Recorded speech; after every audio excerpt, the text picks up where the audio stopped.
Assalamualaikum warahmatullahi wabarakatuh. Saya Surya Magana Hermansyah dari kelas PBSI A2. Di sini saya akan menjelaskan mengenai apa itu fonem. Fonem sendiri dapat didefinisikan sebagai satuan bahasa terkecil yang sifatnya fungsional.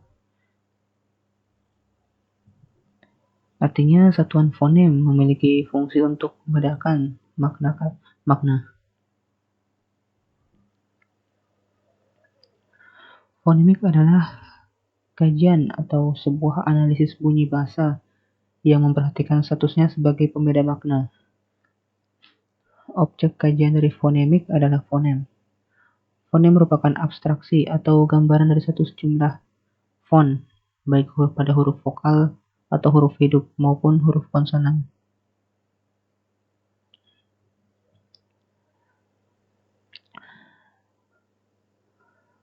Fonemisasi yang ditujukan untuk menemukan bunyi-bunyi yang berfungsi dalam rangka pembedaan makna.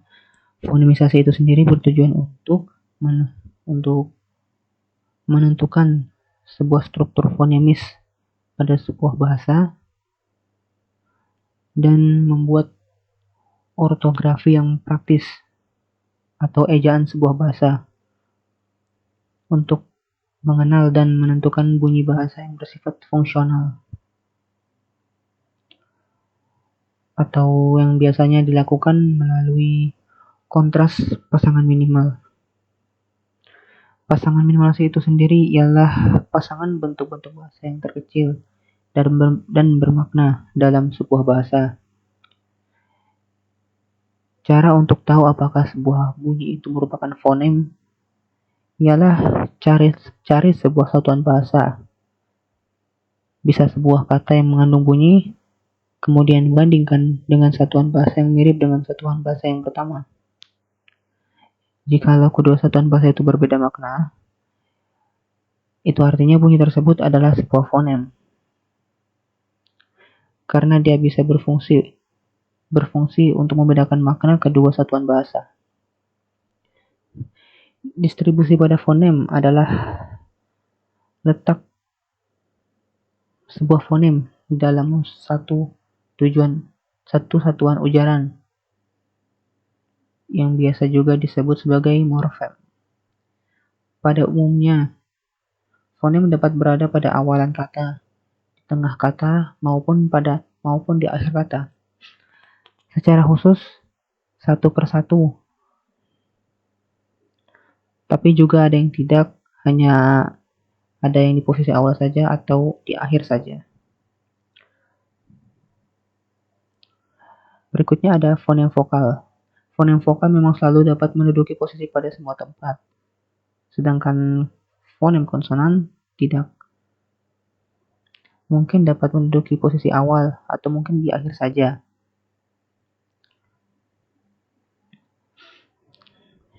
Distribusi vokal. Contoh berikutnya ada distribusi vokal. Contoh yang dapat diambil adalah huruf I. Kalau berada di awal kata ada ikan, di tengah ada pintu, dan di akhir ada api. Distribusi diftong. Contohnya kata au pada kata aula dan kata pulau yang hanya bisa menduduki posisi di awal maupun di akhir. Lalu ada distribusi konsonan. Contoh yang dapat diambil ialah C, yang jikalau ada di awal kata ada cakap, dan jika ada di tengah ada beca. Lalu berikutnya ada alofon. Alofon sendiri dapat dikatakan sebagai variasi bunyi yang terdapat pada sebuah fonem.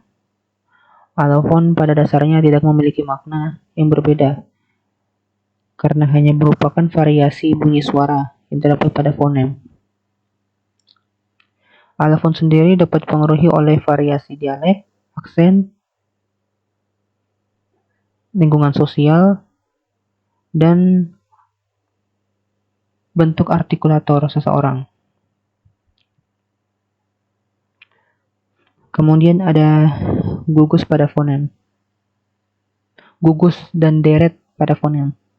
Gugus pada fonem sendiri adalah dua buah fonem yang berbeda tetapi berada dalam sebuah silabel atau suku kata. Sedangkan deret fonem ialah dua buah fonem yang berbeda meskipun berada dalam silabel yang sama, namun letaknya berdampingan.